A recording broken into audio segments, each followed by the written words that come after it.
بسم اللہ الرحمن الرحیم.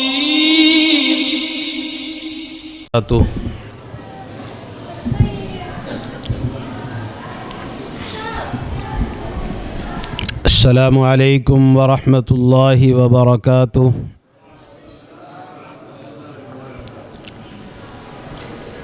الحمد للہ رب العالمین والعاقبۃ للمتقین ولا عدوان الا علی الظالمین والصلاة والسلام علی اشرف الانبیاء والمرسلین نبینا محمد وعلى آلہ وصحبہ ومن تبعهم بإحسان إلى يوم الدين وسلم تسلیما كثيرا ثم اما بعد.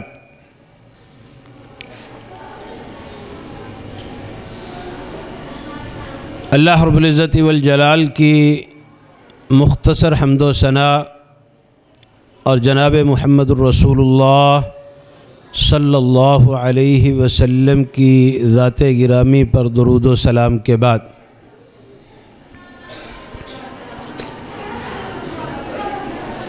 گفتگو سے پہلے دو باتیں عرض کرنا چاہتا ہوں، ایک آپ کے لیے اور ایک اپنے لیے.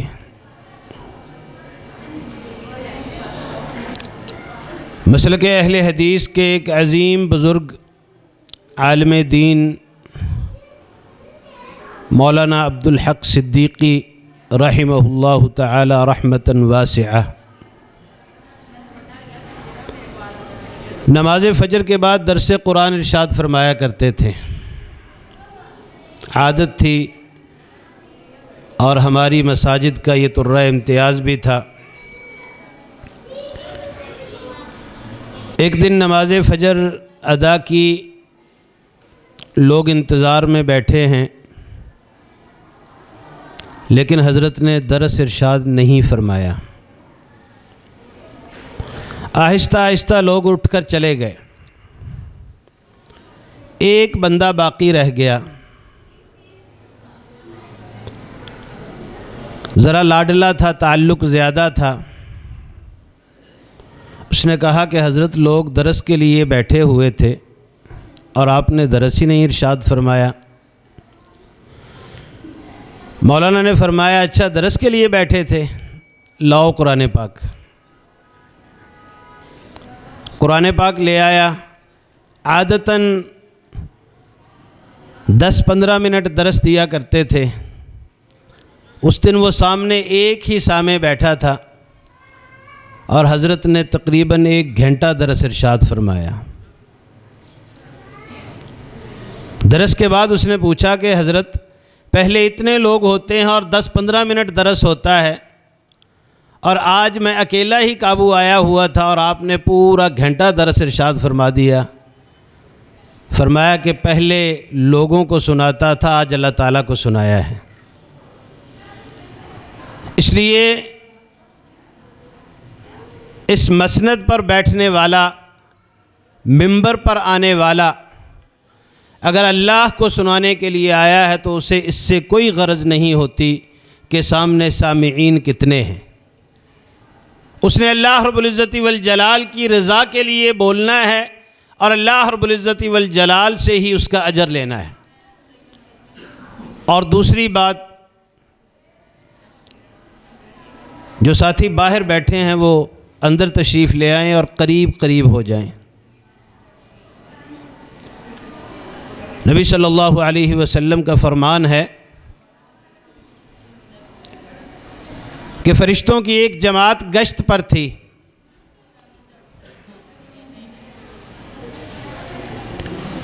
اللہ تعالیٰ کے بندوں کو تلاش کر رہی تھی. پھرتے پھرتے انہیں ایک ذکر کی مجلس نظر آئی. ایک دوسرے کو مخاطب کیا کہ آؤ دیکھو ہماری ضرورت کی جو چیز تھی وہ ہمیں میسر آ گئی ہے. اور اللہ تعالیٰ نے ان فرشتوں کی یہ ڈیوٹی لگائی ہوتی ہے کہ جہاں کہیں ذکر کی مجلس ہو، ذکر کی محفل ہو، اس کو اپنے پروں سے ڈھانپنا ہوتا ہے. انہوں نے ذکر کی مجلس ملی، فرشتوں نے اپنے پروں سے ڈھانپنا شروع کیا، حتیٰ کہ یہ فرشتوں کے پر ڈھانپتے ڈھانپتے آسمان کی بلندیوں تک پہنچ گئے۔ اتنے فرشتوں نے اس مجلس کو گھیر لیا۔ مجلس ختم ہوئی، فرشتے اللہ رب العزت والجلال کے دربار میں گئے۔ اللہ تعالیٰ نے پوچھا، کیا میرے فرشتوں، میرے بندے کیا کر رہے تھے؟ فرشتوں نے کہا کہ اللہ تسبیح کر رہے تھے، تکبیر پڑھ رہے تھے، تحلیل کر رہے تھے، الحمدللہ کہہ رہے تھے، سبحان اللہ کہہ رہے تھے، اللہ اکبر کہہ رہے تھے۔ پوچھا اور کیا کہہ رہے تھے؟ فرمایا کہ یا اللہ تجھ سے تیری جنت کا سوال کر رہے تھے، تیری جہنم سے پناہ مانگ رہے تھے۔ اللہ تعالیٰ پوچھیں گے کہ کیا انہوں نے میری جنت دیکھی ہے؟ یا اللہ جنت دیکھی تو نہیں ہے۔ کیا انہوں نے جہنم دیکھی ہے؟ اے اللہ جہنم دیکھی تو نہیں ہے۔ اور اے اللہ تجھ سے استغفار کر رہے تھے۔ اللہ تعالیٰ فرمائیں گے جاؤ میں نے سب کو معاف کر دیا۔ فرشتے تعجب سے کہیں گے کہ یا اللہ وہ سارے تو ذکر کرنے والے نہیں تھے، چند ایک ذکر کرنے والے تھے، اور چند ایک ایسے تھے جو چلتے چلتے وہاں آ کر بیٹھ گئے تھے۔ کوئی کسی کو پکڑ کے لے آیا تھا، کوئی کسی اور مقصد کے لیے آیا تھا۔ اللہ رب العزت والجلال فرمائیں گے کہ ہم الجلساء لا یشقى جلیسہم، یہ وہ مجلس ہے، یہ ان لوگوں کی بیٹھک ہے جو ان کے ساتھ بھی بیٹھ جاتا ہے وہ بھی بدبخت نہیں ہوتا، وہ بھی محروم نہیں ہوتا، اللہ رب العزت والجلال اسے بھی معاف کر دیتا ہے۔ تو یہ مجلس الحمدللہ ذکر کی مجلس ہے، اور مجھے امید نہیں، یقین ہے کہ اللہ رب العزت والجلال نے اس مجلس کو، اللہ تعالیٰ کے فرشتوں نے اس مجلس کو ڈھانپا ہوا ہے، اور اللہ تعالیٰ کی رحمت اس مجلس پر نازل ہو رہی ہے۔ اس لیے کہ اس وقت اس مجلس میں وہی بیٹھے ہیں جن کا مقصد صرف اور صرف اللہ رب العزت والجلال کی رضا ہے، اور جن کا مقصد صرف اللہ تعالیٰ کا دین سیکھنا ہے، اس کے علاوہ کوئی اور مقصد نہیں۔ حضرات ذی وقار، اب آتے ہیں اپنے اصل موضوع کی طرف۔ ویسے یہ میری مجلس نہیں ہے، میرے ساتھ وعدہ تھا اور مجھے حکم ہوا تھا کہ میں نے نماز عشاء کے متصل بعد گفتگو کرنی ہے۔ میں خطیب نہیں ہوں، ایک ادنا سا طالب علم ہوں، اور خطباء کے درمیان ہر سال مجھے پھنسا دیا جاتا ہے، لیکن بہرحال حکم کی تعمیل کرنا پڑتی ہے۔ صبح جمعہ ہے، سفر بھی کافی طویل ہے، حضرت حافظ صاحب کا حکم ہوا، میرے بزرگ ہیں، میرے والد محترم کی جگہ ہیں، ان کی محبت ہے کہ اس ادنا سے طالب علم کو حکم فرماتے ہیں، اور میں اس کی تعمیل میں یہاں حاضر ہو جاتا ہوں۔ اللہ رب العزت والجلال نے اس کائنات میں جتنی بھی مخلوقات پیدا کی ہیں، ان میں سب سے اعلیٰ اور افضل اور اشرف مخلوق اللہ تعالیٰ نے حضرت انسان کو قرار دیا ہے، اور پھر ان انسانوں میں سے ایک جماعت اللہ تعالیٰ کی برگزیدہ، چنیدہ اور پسندیدہ جماعت انبیاء کی جماعت ہے، اور ان انبیاء میں سے سب سے اعلیٰ، سب سے افضل اور سب سے برگزیدہ امام الانبیاء سیدنا محمد الرسول اللہ صلی اللہ علیہ وسلم کی ذات ہے۔ غالباً سیدنا عبداللہ بن مسعود رضی اللہ تعالیٰ عنہ فرماتے ہیں کہ ان اللہ تعالی نظر فی قلوب العباد فوجد قلب محمد خیر قلوب العباد فاصطفاہ لنفسہ فابتعثہ برسالتہ۔ اللہ تعالیٰ نے آدم علیہ السلام سے لے کر کائنات تک آنے والے تمام انسانوں کے دلوں کو ٹٹولا، ان کو پرکھا۔ فوجد قلب محمد خیر قلوب العباد، تمام انسانوں میں سے سب سے بہترین، سب سے شفاف اور سب سے اعلیٰ ترین دل جناب محمد الرسول اللہ صلی اللہ علیہ وسلم کے دل کو پایا۔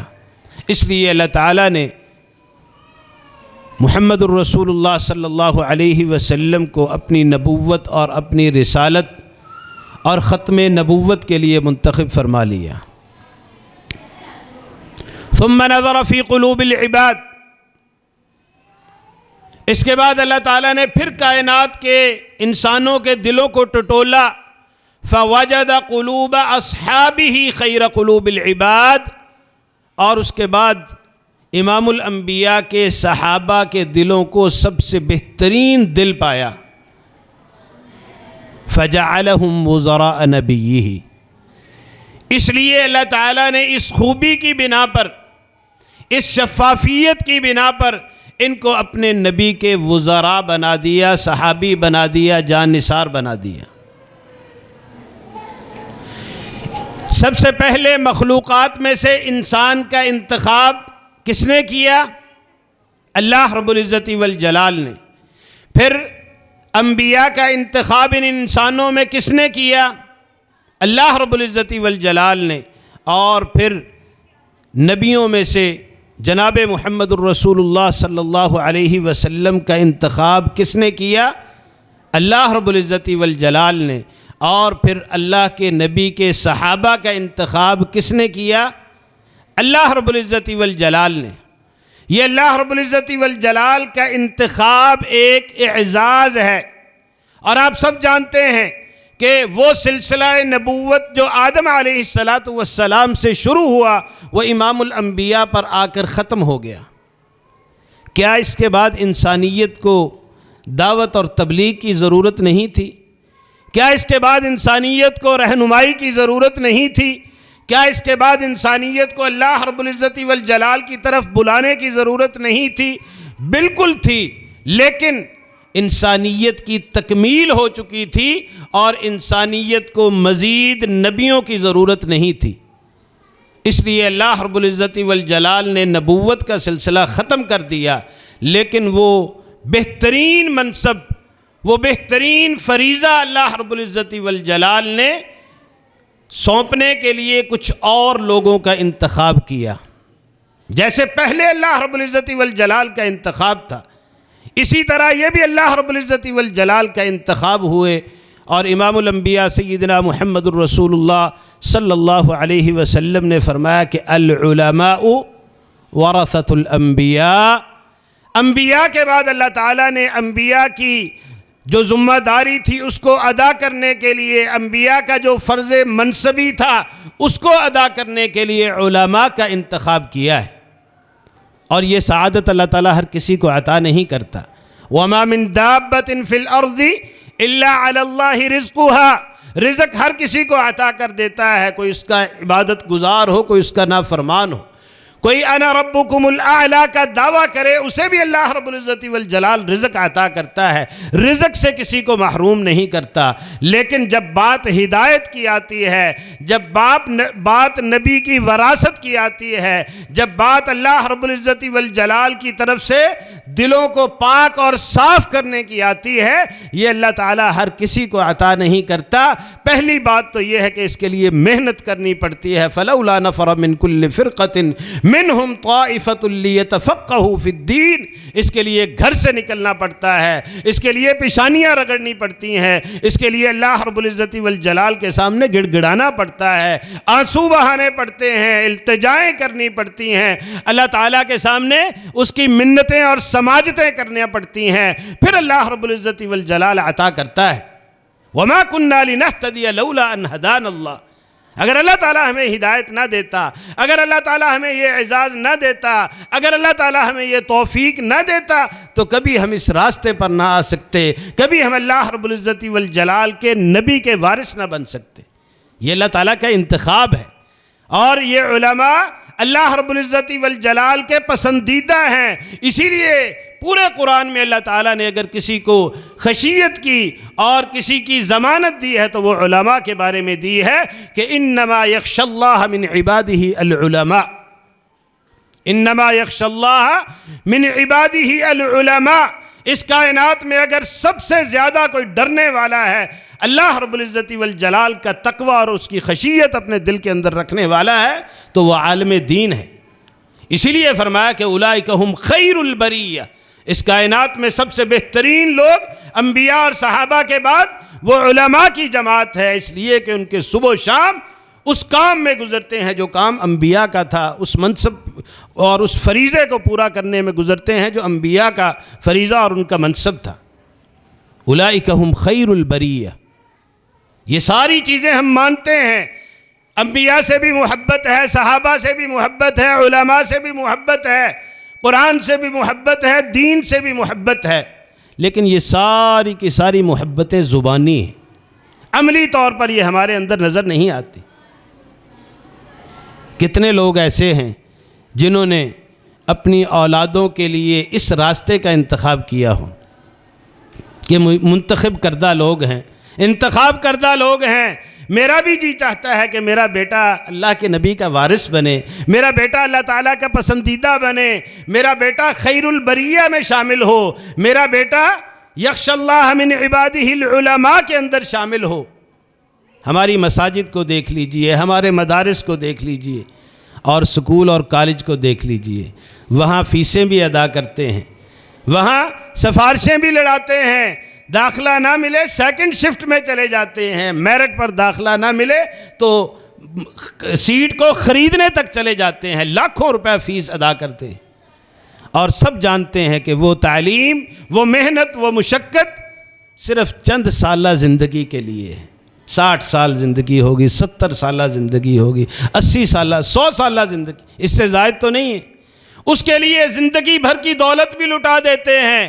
ایسے بھی والدین دیکھے ہیں جو اپنے مکان فروخت کر دیتے ہیں، بیٹا کسی اچھے کالج میں پڑھ جائے، کسی اچھی یونیورسٹی میں پڑھ جائے، اور زبان سے ہم یہ کہتے ہیں کہ اللہ رب العزت والجلال کے پسندیدہ وہ علماء ہیں، وہ نبی کے وارث ہیں۔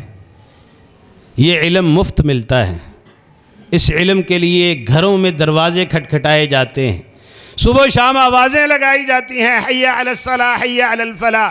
اس کا مطلب صرف یہ نہیں کہ 5 وقت کی نماز ادا کر لو، بلکہ اس کا مطلب یہ ہے کہ کامیابی اور کامرانی کی طرف آؤ۔ کامیابی اور کامرانی صرف نماز کے اندر نہیں ہے، بلکہ پورا دین کامیابی اور کامرانی کی ضمانت ہے۔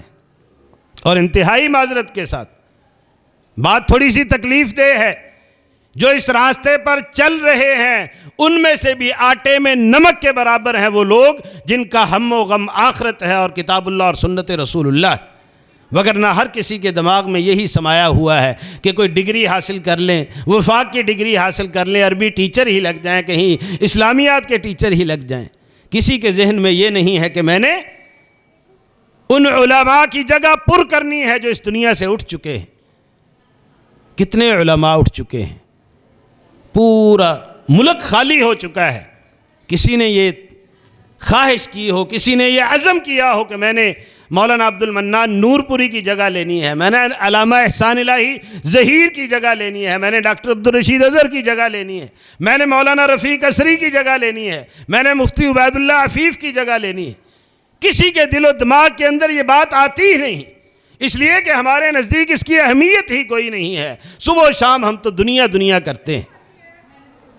اگر دین کے ساتھ تعلق ہو، اگر ملت کا درد ہو، اگر دین کا درد ہو، اگر امام الانبیاء سے محبت ہو، اگر قرآن سے محبت ہو، اگر آخرت پر یقین ہو، اور اگر علماء کو ملنے والے مقام و مرتبے پر جو اللہ تعالیٰ کے ہاں ان کا مقام و مرتبہ ہے اس پر یقین ہو، تو خدا کی قسم پھر ہم دنیا کو پاؤں تلے روند دیں اور اس دین کے لیے اور اس مشن کے لیے اور اس راستے کے لیے اپنا سب کچھ قربان کر دیں۔ اگر میری بات غلط لگے تو پرکھ کر دیکھ لیجئے، کتنے علماء ہیں جن کو ملت کا درد ہے۔ آپ کو بہت سارے علماء مل جائیں گے، ڈگریاں بھی ہوگی، پگڑیاں بھی ہوں گی، کرسیاں بھی ہوں گی، مسندیں بھی ہوں گی، لیکن ان کا ہم و غم یہ ہوگا کہ کسی طرح حاکم وقت کی خوشنودی حاصل کر لے۔ وقت کا حاکم جو کہتا ہے اس کے مطابق فتویٰ جاری کر کے میں اس کا قرب حاصل کر لوں۔ کسی کی خواہش یہ ہے کہ عوام الناس جو چاہتی ہے میں ان کو خوش کر لوں۔ اگر یہ لچھے دار تقریریں چاہتی ہے تو وہ سنا کے ان کو خوش کر لوں، اگر یہ قصے کہانیاں چاہتی ہے تو وہ سنا کے ان کو خوش کر لوں۔ کتنے علماء ایسے ہیں جو اس تڑپ میں ہیں یا یہ تڑپ رکھتے ہیں کہ میں نے ان کو جہنم سے بچانا ہے اور جنت کے راستے پر چلانا ہے، الا من رحم اللہ۔ وہ خال خال ہی نظر آتے ہیں، اور انتہائی معذرت کے ساتھ ہم ان کی گفتگو سننے کے لیے تیار نہیں ہوتے، ہمیں ان کی گفتگو خشک لگتی ہے۔ حضرت حافظ مسعود عالم صاحب، آپ نے ان کی صحت دیکھی ہے، ان کی عمر دیکھی ہے، کس لیے آئے ہیں یہاں؟ کسی غرض سے آئے ہیں؟ کوئی مال و متاع کے لیے آئے ہیں؟ صرف ایک ہی ہم و غم ہے کہ کسی طرح لوگوں کو دین کی طرف لے آئیں، دین کی طرف راغب کر لیں۔ اس لیے میرے بھائیوں، اگر اس مقام و مرتبے پر یقین رکھتے ہیں، اگر اس بات پر یقین رکھتے ہیں کہ یہ علماء انبیاء کے وارث ہیں، یہ علماء اللہ رب العزت والجلال کا انتخاب ہیں، اگر اس بات پر یقین رکھتے ہیں کہ یہ علم وہ علم ہے جو دنیا میں بھی کام آنے والا ہے، کل آخرت میں بھی کام آنے والا ہے، تو پھر اپنی اولادوں کو اس راستے پر چلائیں، اپنی آخرت بہتر بنائیں، اپنے لیے نجات کا راستہ بنائیں۔ مجھ سے پہلے مقررین بھی اسی دکھ کا اظہار کر رہے تھے۔ سوچیں ہم کتنے بچوں کو ہم نے اس راستے پر چلایا ہوا ہے، اور جب مر جاتے ہیں پھر کوئی جنازے کے لیے تیار نہیں ہوتا، کوئی دعائے مغفرت کے لیے تیار نہیں ہوتا، پھر مولوی صاحب کو دور سے بلانا پڑتا ہے کہ آئیں ہمارا جنازہ پڑھا دیں۔ اللہ تعالیٰ سے ڈر جائیں، اپنے اندر احساس بیداری پیدا کریں، اپنے اندر کو جھنجھوڑیں، اور دیکھیں کہ اللہ تعالیٰ نے ہمیں کس مقصد کے لیے پیدا کیا ہے۔ کیا ہم اس مقصد کو سمجھے ہیں؟ کیا ہم اس مقصد کو پورا کر رہے ہیں؟ آپ یقین کیجئے، دنیا چھوڑ دیں، دین کی طرف چل پڑیں۔ خدا کی قسم اللہ تعالیٰ گھر بیٹھے کو دنیا بھی دیتا ہے اور عزتیں بھی دیتا ہے، شہرتیں بھی دیتا ہے۔ یہ تجربہ بھی ہے اور مشاہدہ بھی ہے۔ میرے والد محترم، اللہ تعالیٰ ان کی مغفرت فرمائے، زندگی میں ایک دن بھی سکول نہیں گئے، ایک دن بھی کسی سکول اور کالج کا منہ نہیں دیکھا۔ سکولوں میں، کالجوں میں بھی پڑھایا، یونیورسٹیوں میں بھی پڑھایا، دنیا کے کونے کونے میں گئے ہیں، عزت بھی دی ہے اللہ تعالیٰ نے، شہرت بھی دی ہے، دولت بھی دی، کسی چیز کی کمی نہیں ہے۔ اور اس بندے کی یہ حالت تھی، ساہیوال سے خانیوال پیدل جایا کرتے تھے، جیب میں کرایہ نہیں ہوتا تھا، 3 دن کا سفر طے کر کے صرف دین کے لیے اپنے آپ کو وقف کیا۔ اللہ تعالیٰ نے دنیا بھی عطا کی، صرف انہیں نہیں عطا کی، نسلوں تک کے لیے عطا کر دی، اور آج بھی فخر ہے الحمدللہ، اور اس پر اللہ تعالیٰ کا شکر ہے کہ اللہ تعالیٰ نے ان کے بعد ہمیں بھی اس راستے پر چلایا، اور ہمیں بھی یہ توفیق عطا فرمائی کہ ہم اپنی اولادوں کو بھی اسی راستے پر چلائیں۔ میرے بھائیوں، ذرا قرآن کی طرف آئیے تو صحیح، دین کی طرف آئیے تو صحیح۔ وہ سلمان فارسی ایک غلام تھے، دین کے ساتھ جڑنے کی وجہ سے، نبی کے ساتھ تعلق کی وجہ سے اللہ تعالیٰ نے کتنی عزتیں عطا کر دی۔ اللہ تعالیٰ سے دعا ہے کہ اللہ تعالیٰ ہمیں غور و فکر کرنے کی توفیق عطا فرمائے، اللہ تعالیٰ ہمیں اپنی پوری زندگی کا جائزہ لینے کی توفیق عطا فرمائے کہ ہم نے وہ کروڑوں سال کی زندگی کے لیے کیا کیا ہے، اور یہ چند سال کی زندگی کے لیے کیا کیا ہے۔ بل تؤثرون الحیات الدنیا والآخرۃ خیر وابقی، دنیا کرتے ہیں، آخرت کی کوئی پرواہ نہیں ہے۔ اللہ تعالیٰ سے دعا ہے کہ اللہ تعالیٰ ہمیں آخرت کی فکر کرنے کی توفیق عطا فرمائے، اور انبیاء کرام کا جو مشن ہے اس مشن کو زندہ رکھنے اور اسے آگے لے کر چلنے کی توفیق عطا فرمائے۔ اقول قولی ھذا واستغفر اللہ لی ولکم ولسائر المسلمین من کل ذنب انہ هو الغفور الرحیم۔